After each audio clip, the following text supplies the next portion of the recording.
Hey guys, good morning, welcome to my new blogs. তো guys, আজ থেকে এই চ্যানেলে আসবে বাংলা ব্লগ, আর কোনো রকম হিন্দি ব্লগ আসবে না। তো বেশি কথা না বলে ভিডিওটা শুরু করা যাক।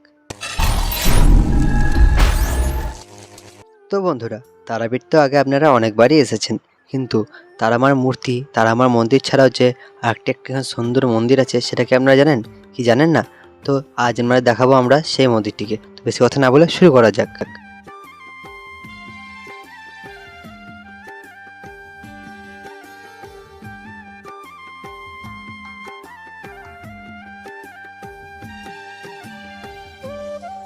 এটা ছিল মন্দিরে প্রবেশের জন্য সিঁড়ি। এরকম সিঁড়ি আমরা দুই ধারেই দেখতে পেয়ে যাবেন।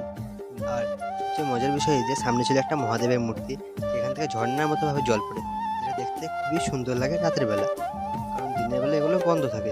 হ্যাঁ, সামনে যে কক্ষটা দেখতে পাচ্ছেন, সেটা ছিল মন্দিরের গর্ভগৃহ।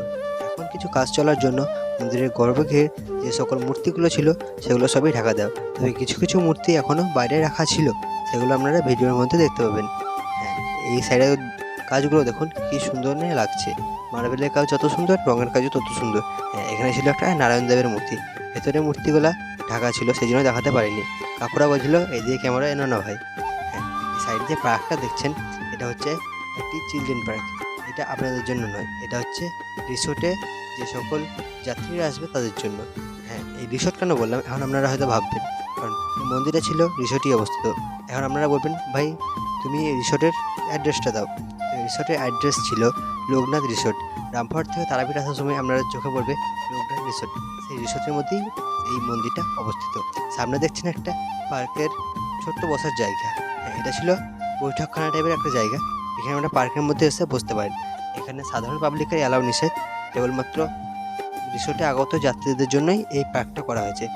এই পার্কের চারিদিকে ছিল নানা ধরনের ফুলের গাছ, অসাধারণ অসাধারণ তার সুগন্ধ, যেমন গোলাপ, বেলি, আরও যে সকল ফুল ছিল, সব ফুলের নাম আমার জানা নেই, তাই ভিডিওর মধ্যে বলতে পারছি না। দেখুন, কিন্তু আপনারা আসুন এবং জায়গাটার আনন্দ উপভোগ করুন। দেখুন জায়গাটার একদম ভিউ দেখুন, চারিদিকে মানে এত গাছ আছে বলার যাবে না, এত গাছ, মানে নাম আমার জানা নেই এক কথায় বলতে গেলে। যেমন নারিকেল, পেয়ারা, আম আরও ছিল, যেগুলোর নাম আমার জানা নেই। দেখুন, এবং এই পার্কে বাচ্চাদের খেলার জন্য চরকি টাইপের কিছু ছিল, এবার দোলনা আরও সব ছিল খেলার জিনিস, যেগুলো সকল কিছু ছিল আমার নাম জানা নেই। দেখুন, এগুলো হচ্ছে বাচ্চাদের সবই খেলার সেট আপ। পাহাড় থেকে মন্দিরের সাইডের ভিউটা দেখুন কতটাই না সুন্দর। এখানে আমরা আসার সময় চোখে পড়বে একটি বৃহৎ সাইজের চূড়া, এবং সেই দেখেই বুঝতে পারবেন এটা সেই মন্দিরটা। এখানে আমাদের হীরক হয়তো আনন্দেই ছিল, কারণ পার্কে এখন ঢুকতে দেয় না, কিন্তু আমরা ভিডিও করতে এসেছি বলে আমাদের ঢুকতে দিয়েছে, সেই জন্য সে ছিল খুবই খুশি। দেখুন টগর ফুলের গাছটা কত সুন্দরই না লাগছে, আর এত সুন্দর ডিজাইন করা, ভালো তো লাগবেই। দেখুন, এবং তার অপোজিটে ছিল কিছু এরকম টাইপের ফুলের গাছ লাগানো, যেটা ছিল আপনার পার্কের অপোজিট সাইডে। তো বন্ধুরা, আজকের ভিডিও এই পর্যন্তই। ভালো লাগলে লাইক, শেয়ার, কমেন্ট করতে ভুলবেন না।